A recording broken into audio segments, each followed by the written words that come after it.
আমি চলে আসলাম, দই দিয়েছিলাম।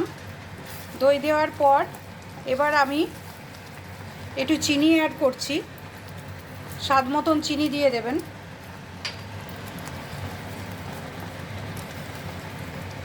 এরপর আমি পনিরটাকে দিয়ে দিলাম। আমি কিন্তু পনির কোনো ভাজিনি, কাঁচা পনিরটাকে আমি দিয়ে দিলাম।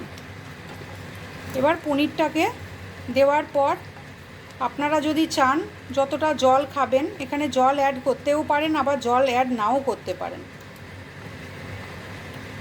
তো এই রকমভাবে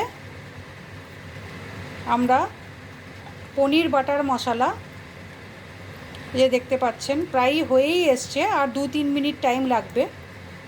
আমার বেশিক্ষণ কথা বলতে বলতেই কিন্তু আমার রেডি হয়ে গেল। তার মানে বুঝতে পারছেন যে কতটা টাইমটা আমাদের সাশ্রয় হয়, প্লাস হচ্ছে আমার তেলের খরচা, প্লাস হচ্ছে আমার গ্যাসের খরচা, সেটাও কিন্তু আমার বাঁচলো। তো আমি এবার ঢেকে দেব।